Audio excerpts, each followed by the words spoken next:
5ই আগস্টের পরে নতুন করে কেউ যদি গুন্ডাতন্ত্র কায়েম করতে চায়, এটা জনগণ বিচার করবে। তারা অলরেডি এটা করেছে, মানুষকে ভয় দেখাচ্ছে। এলাকা এলাকায় যারা আমাদের শুভাকাঙ্ক্ষী সমর্থক, আমাদের কর্মী রয়েছে, তাদের তালিকা করছে, তাদেরকে তুলে নিয়ে যাওয়া হবে ইলেকশনের আগে, তাদের নামে মামলা দেওয়া হবে বা নির্বাচনের পরে তাদেরকে দেখে নেবে, এই ধরনের হুমকি কিন্তু দেওয়া হচ্ছে অলরেডি। কিন্তু আমাদের যারা শুভাকাঙ্ক্ষী সমর্থক, তারা এইসব হুমকি তোয়াক্কা না করেই কিন্তু কাজ করতেছে। আর আমরা মনে করি আমাদের সাথে একটা নীরব সমর্থক তারা রয়েছে আমাদের পক্ষে, যারা 12ই ফেব্রুয়ারি মূলত রায় দিবে তাদের ভোটের মাধ্যমে, যদি ভোটটা সুষ্ঠুভাবে দিতে পারে। এবং সব কিছু তো আসলে জনগণই ঠিক করবে। 12ই ফেব্রুয়ারি দেখা যাবে যে আসলে কাদের জামানত থাকে এবং কাদের থাকে না। আমাদের যারা প্রতিদ্বন্দ্বী পক্ষ রয়েছে, তারাই মূলত এই কাজটা করছে। এর আগেও করেছে, যখন নির্বাচনী প্রচারণার সুযোগ ছিল না, তারা শোকসভার নামে, এটার নামে সেটার নামে আসলে প্রচারণা চালিয়েছে। এগুলো আসলে আমরা অত বলতে চাই না, এটা ইলেকশন কমিশনেরই দায়িত্ব। আমরা আমাদের কাজটাই আসলে করতে চাই।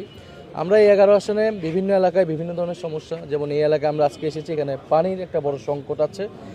এখানের মানুষজন ভোর থেকে উঠে গ্যাসেরও সংকট আছে, ভোরবেলার মধ্যেই সকালের মধ্যে গ্যাস চলে যায়।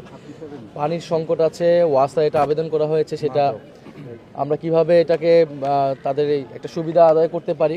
প্রকাশ্যে এখানে মাদকের একটা কারবারি চলে এবং এলাকার মানুষ, বিশেষত তরুণ সমাজ, এটা দ্বারা ক্ষতিগ্রস্ত হচ্ছে। এই মাদককে নির্মূল করতে হবে। এই মাদকের সাথে যুক্ত আসলে প্রশাসন এবং রাজনৈতিক ব্যাকআপ। ফলে এই দুইটাকেই আমাদেরকে যদি আমরা দূর করতে পারি, এই মাদক সমস্যা সমাধান সম্ভব। এছাড়া তো চাঁদাবাজি, ভূমি দখল, জমি দখল, এটা তো আসলে সারা বাংলাদেশের চিত্র হয়েছে 5ই আগস্টের পরে একটি দলের পক্ষ থেকে। এটা এই এলাকাও এটার বাইরে না।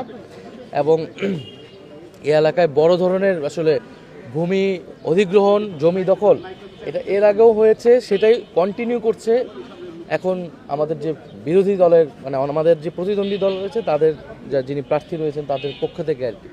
ফলে আমরা মানুষকে কমিটমেন্টের জায়গাটা দিচ্ছি। এছাড়া আমরা জাতীয় পর্যায়ে আমাদের যে কমিটমেন্ট আছে, দুর্নীতি, বৈষম্য এবং আধিপত্যবাদের বিরুদ্ধে সংস্কারের পক্ষে, সেই প্রতিশ্রুতিগুলো আমরা মানুষের কাছে দিচ্ছি। দেখেন, আমরা এটাও বলেছি যে আমরা আসলে নির্বাচনী প্রচারণাটাই করতে চাই। আমরা চাই নির্বাচনটা সুষ্ঠুভাবে অনুষ্ঠিত হোক 12ই ফেব্রুয়ারি, সেটার জন্য পরিবেশ যাতে নিশ্চিত থাকে এবং এই 12ই ফেব্রুয়ারি যাতে সুষ্ঠুভাবে ভোট হয়, সেটার জন্য যা করণীয় ব্যবস্থা আমরা আমাদের পক্ষ থেকে করব।